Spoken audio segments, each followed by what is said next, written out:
DNA और RNA which one is better in working as genetic material. जानेंगे इस question का आंसर आज के इस वीडियो में। माई सेल्फ वेद सर, आप मेरे चैनल को इंस्टाग्राम पर फॉलो कर सकते हैं, आप हमसे टेलीग्राम से भी जुड़ सकते हैं और इसके अलावा आप अपने पर्सनल फीडबैक्स मेरे जीमेल पर सेंड कर सकते हैं। इसके पहले हम लोग डिस्कस कर रहे थे प्रीवियस लेक्चर में जो है मॉलिक्यूलर बेसिस ऑफ इनहेरिटेंस, आज है उसका लेक्चर नंबर 3। और इसके पहले के लेक्चर में हम लोगों ने डिस्कस कर लिया था कि डीएनए ही जेनेटिक मटेरियल की तरह वर्क करता है। इसका अनइक्विवोकल प्रूफ किसने दिया था? इसका अनइक्विवोकल प्रूफ जो था वो अल्फ्रेड हर्शी और मार्था चेस ने अपने एक्सपेरिमेंट के थ्रू दिया था, जो कि उन्होंने बैक्टीरियोफेज के ऊपर किया था। तो उस चीज को हम रिकॉल करते हैं। The genetic material is DNA proof हुआ था किसके द्वारा? अल्फ्रेड हर्शी और मार्था चेस के द्वारा। बात करते हैं उनके एक्सपेरिमेंट में क्या रिजल्ट मिले थे और उससे पता कैसे चला था कि आखिर डीएनए जेनेटिक मटेरियल की तरह वर्क करता है। उन्होंने क्या किया था? रेडियो एक्टिव फेजेस का यूज किया था, जो कि एस्केरिसिया कोलाई नाम के बैक्टीरिया के ऊपर अटैक कर रहे थे। और उन्होंने देखा then as the infection proceed, जैसे जैसे इन्फेक्शन होता है, the viral coats were removed from the bacteria. क्या होता है? The viral coats were removed from the bacteria by agitating them in a blender. जब हम मतलब ऐसे बैक्टीरिया जिनके ऊपर की इन्फेक्शन हुआ है बैक्टीरियोफेज का, उनमें से हम प्रोटीन कोट को कैसे रिमूव कर सकते हैं? तो उनमें से प्रोटीन की कोट को रिमूव करने के लिए एजिटेट किया जाता है उनको ब्लेंडर में, यानी कि ब्लेंडर एक मिक्सचर में उनको लेकर के जो है क्या किया जाता है, ब्लेंड किया जाता है, जिससे कि जो वायरल कोट है वो क्या हो जाए, वो बैक्टीरिया के ऊपर से जो है वो निकल जाए। इसके बाद क्या देखा गया?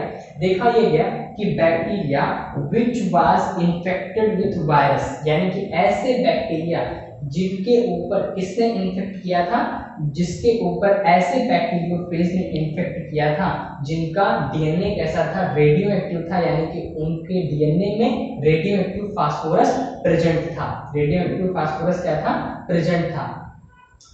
Indicating that DNA was the material that passed from the virus to the bacteria, यानी कि बैक्टीरिया की जो डीएनए था उसके डीएनए में वायरस का डीएनए मिक्स होता है, बैक्टीरिया के डीएनए में वायरस का डीएनए मिक्स होता है।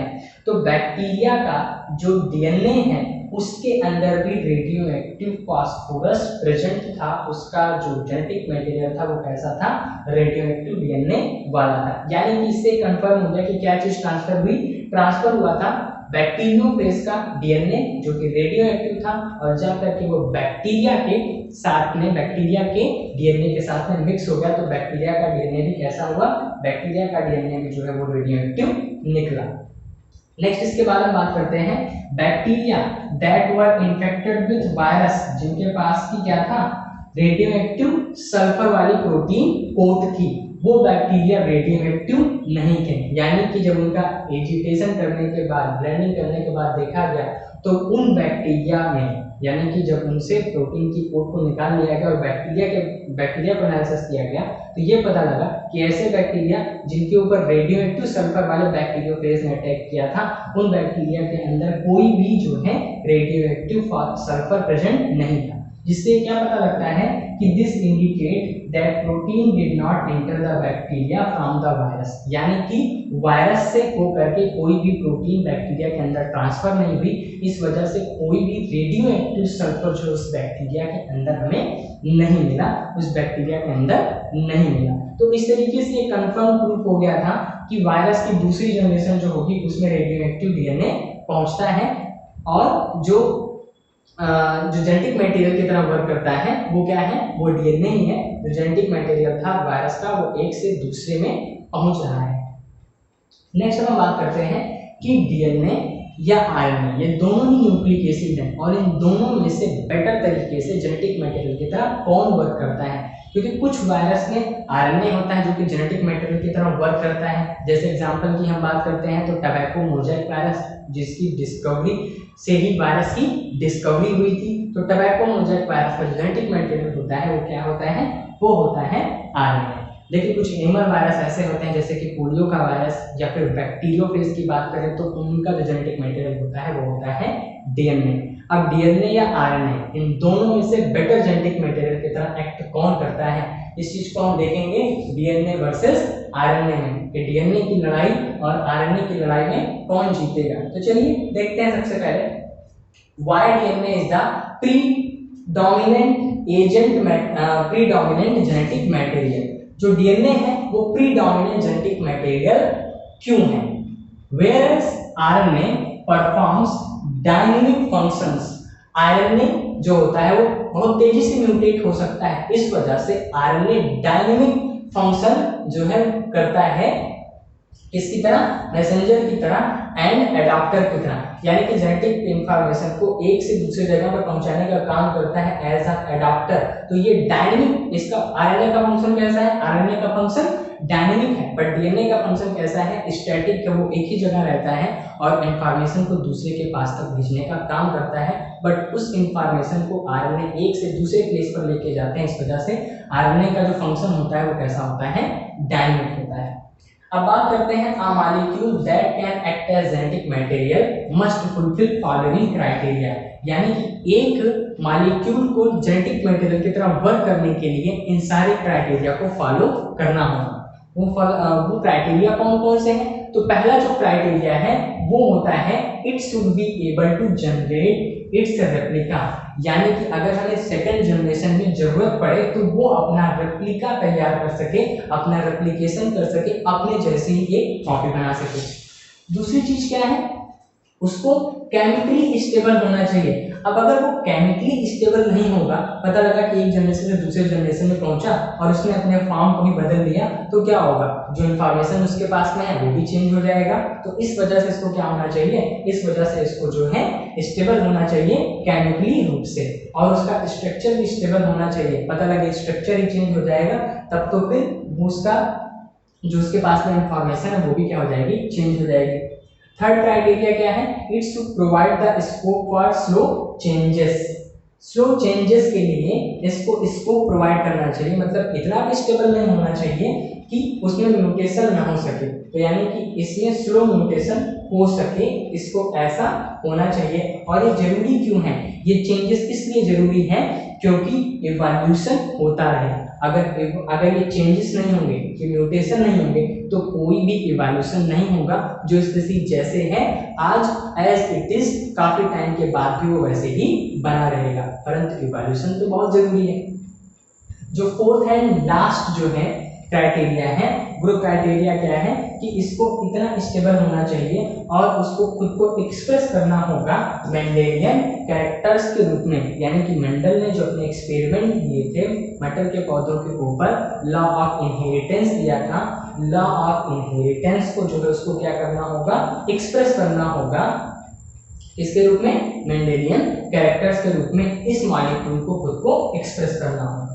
अब इन चारों को हम डिटेल में पढ़ते हैं कि सबसे पहला जो क्राइटेरिया है वो क्या है, इसको खुद की रेप्लिका जनरेट करनी आनी चाहिए, यानी कि अपने जैसी वो कॉपी बना सके। अब अगर तुम्हें किसी को कोई इंफॉर्मेशन देनी है तो वो इंफॉर्मेशन एज सच एज पहुंचनी चाहिए, और पता लगे तुम्हारे पास इंफॉर्मेशन की केवल एक ही कॉपी है तो फिर तुम उसको अपने पास रखोगे या फिर दूसरे को दे दोगे। तुम्हें अपने पास रखना होगा तो तुम क्या कराते हो, उसका जेरॉक्स कराते हो, और जेरॉक्स कराने के बाद में ओरिजिनल कॉपी खुद रख करके सेकंड कॉपी जो है अपनी किसी फ्रेंड को दे देते हो। तो इसलिए जो है ऐसे इंफॉर्मेशन भी होता है, यानी कि जिनके पास में जो इंफॉर्मेशन है वो इंफॉर्मेशन जो है क्या होनी चाहिए, वो इंफॉर्मेशन एक जगह जरूर उपस्थित होनी चाहिए। और फिर अगर दूसरे तक कोई इंफॉर्मेशन पहुंचानी है तो दूसरे जनरेशन में उस इंफॉर्मेशन को पहुंचाने के लिए उसको क्या करना पड़ेगा, खुद की एक जेरॉक्स कॉपी तैयार करनी पड़ेगी, उसको रेप्लिकेशन करना आना चाहिए, अपनी जैसी copy banana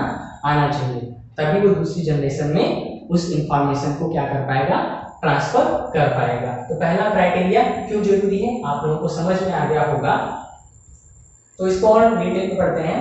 because of rule of base pairing. Base pairing का जो रूल होता है, बेस पेयरिंग का मतलब जो एडेनिन है वो थायामीन के साथ में हाइड्रोजन बॉन्ड बनाता है, और जो ग्वानिन है वो साइटोसिन के साथ में क्या करता है, हाइड्रोजन बॉन्डिंग करता है। तो ये जो हाइड्रोजन बॉन्डिंग होती है इसको क्या बोलते हैं, इसी को जो है बेस पेयरिंग बोलते हैं। एडेनिन, ग्वानिन, साइटोसिन और थायामिन ये सभी क्या है, बेस है। और एडेनिन हमेशा थायामिन के साथ, ग्वानिन हमेशा साइटोसिन के साथ पेयरिंग करता है। इसी को क्या बोला गया है, बेस पेयरिंग बोला गया है। और ये बेस पेयरिंग का रूल है, यानी कि प्यूरिन के साथ pyrimidine जो है वही जो है जुड़ सकता है, प्यूरिन के साथ प्यूरिन नहीं जुड़ सकता।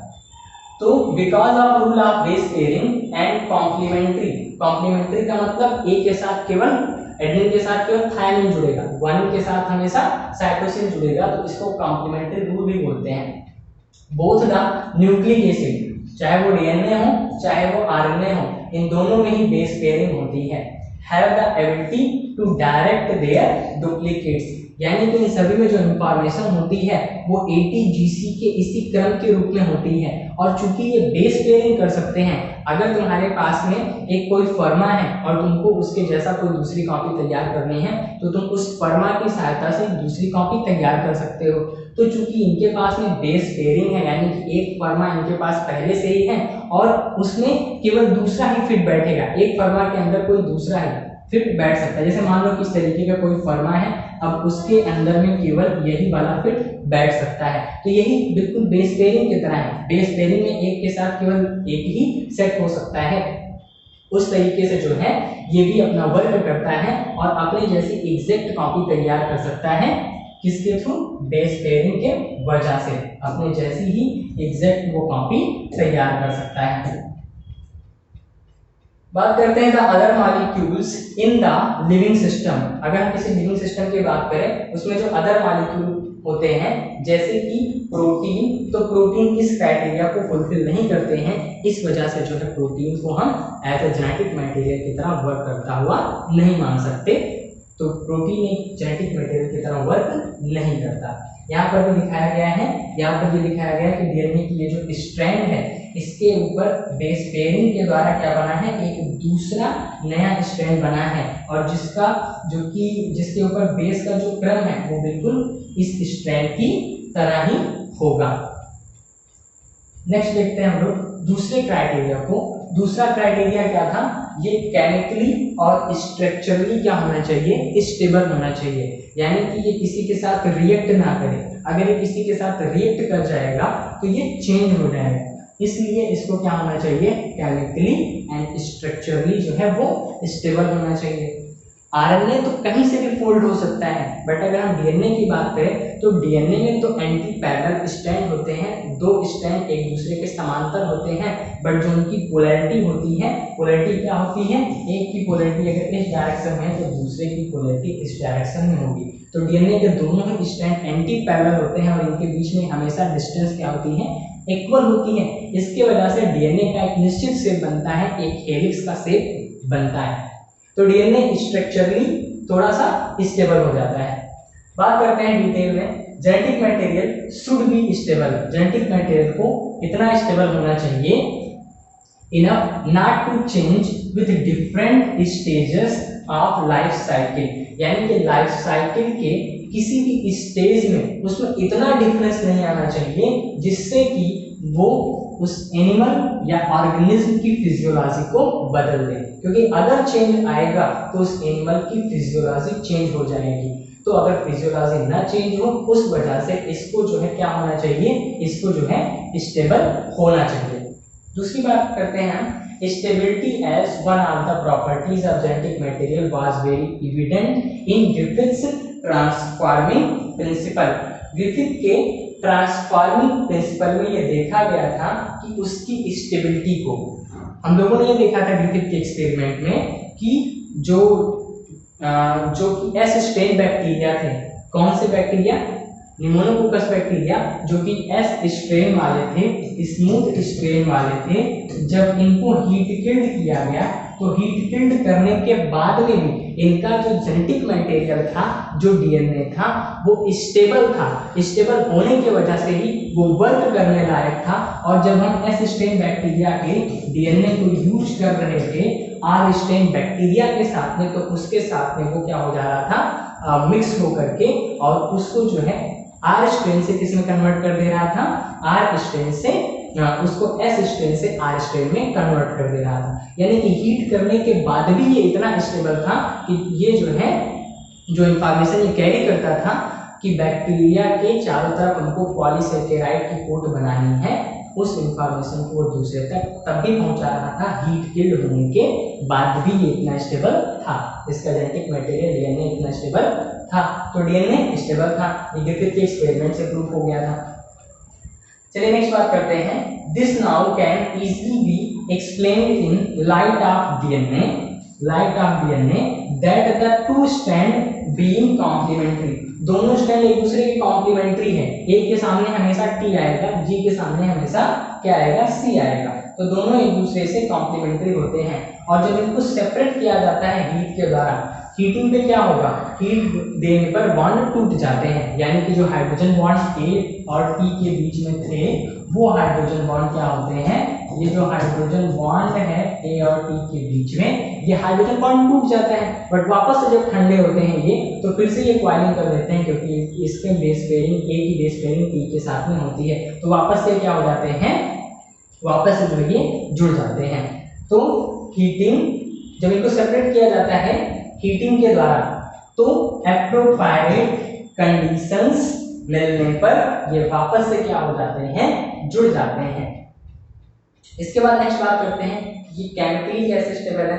फर्दर सेकेंड OH ग्रुप, यानी कि जो आरएनए है, आरएनए और डीएनए में जो डिफरेंस है वो एक ऑक्सीजन का डिफरेंस है, ये फर्स्ट कार्बन हो गया, और उसके बाद सेकेंड कार्बन पर जो है OH ग्रुप प्रेजेंट होता है। अगर हम डीएनए की बात करें तो जो डीएनए में डीऑक्सीराइबोस शुगर होता है, उसमें जो सेकेंड कार्बन होता है, सेकेंड कार्बन पर सिर्फ हाइड्रोजन प्रेजेंट होता है, सेकेंड कार्बन पर सिर्फ हाइड्रोजन प्रेजेंट होता है डीएनए में। तो यहाँ पर देखिए जो डीएनए और आरएनए में जो शुगर यूज हुई है, डीएनए में डीऑक्सीराइबोस, आरएनए में राइबोस शुगर, आरएनए के राइबोस शुगर में सेकंड कार्बन पर OH ग्रुप प्रेजेंट है, जो कि इसको अनस्टेबल बनाता है, और डीएनए में सेकंड कार्बन पर कोई भी OH ग्रुप नहीं है, जिसकी वजह से डीएनए क्या होता है, वो स्टेबल होता है। उसी चीज को बताया गया है कि एक हाइड्रोक्सिल ग्रुप जो कि आरएनए के न्यूक्लियोटाइड में, हर एक न्यूक्लियोटाइड में प्रेजेंट है, और वो कैसा है, वो रिएक्टिव है, किसी के साथ में भी रिएक्ट कर सकता है, इस वजह से ये आरएनए को लियाबल बना देता है और इजीली डिग्रेडेबल होने वाला बना देता है। तो आरएनए जल्दी नष्ट हो सकता है, और आरएनए OH ग्रुप की वजह से जल्दी से रिएक्ट करता है।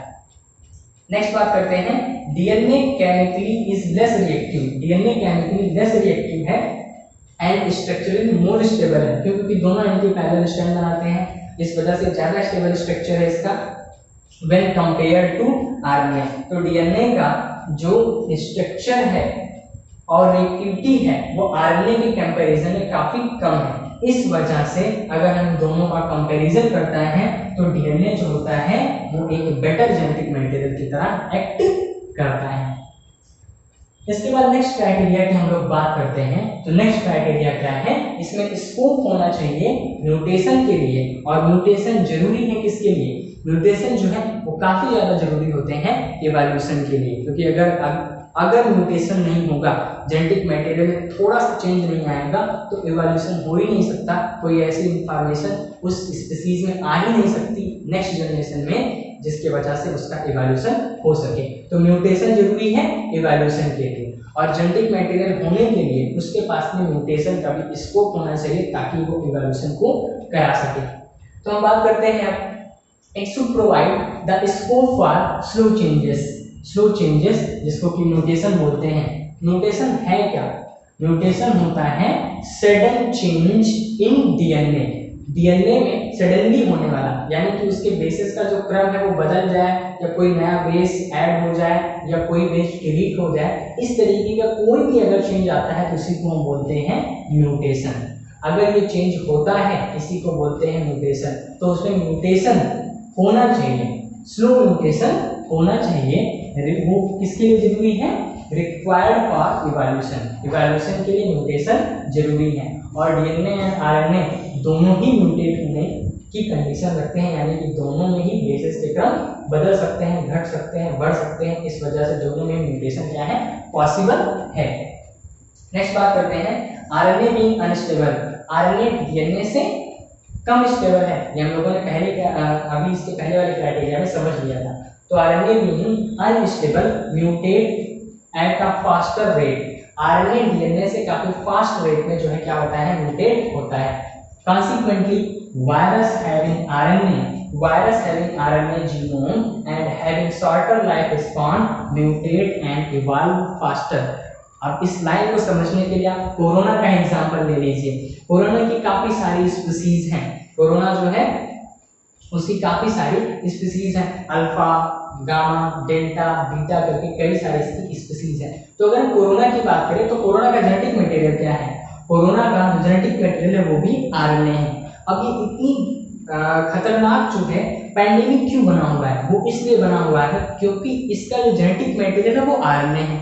अब आरएनए जेनेटिक मटेरियल होने की वजह से जब ये पर्सन टू पर्सन में ट्रांसमिट होता है तो ट्रांसमिट होने के बाद ये उसके अकॉर्डिंग ही अपने आप को क्या कर लेता है, म्यूटेट कर लेता है। इसमें म्यूटेशन बहुत ही तेजी से हो सकता है, इसका इवोल्यूशन बहुत तेजी से हो सकता है। अब पता लगा किसी व्यक्ति की इम्यूनिटी काफी स्ट्रांग है, अब स्ट्रांग इम्यूनिटी में तो ये सर्वाइव कर नहीं पाएगा और इसका आरएनए म्यूटेट हो सकता है, तो ये खुद को म्यूटेट कर लेगी, ऐसी स्ट्रेन तैयार कर लेगा जिसके वजह से क्या हो सके, जिसके वजह से ये खुद को सर्वाइव कर सके, खुद की डेथ को बचा सके। तो खुद को बचाने के लिए, और चूंकि इसका जीनोम आरएनए है इस वजह से तेजी से म्यूटेट कर सकता है, इसका लाइफ स्पान छोटा है और इसमें काफी तेजी से इवोल्यूशन हो सकते हैं। इसी इवोल्यूशन की वजह से ही ये जो कोरोना वायरस है वो अभी तक जो है इसका कोई वैक्सीन जो है इतनी आसानी से नहीं बन पा रही है, क्योंकि वैक्सीन तो हम उसके लिए बना सकते हैं ना, इसका जो जेनेटिक मटेरियल है आरएनए, वैक्सीन तो हम उसके लिए तैयार करेंगे, उसको खत्म कर देंगे तो वायरस खत्म हो जाएगा।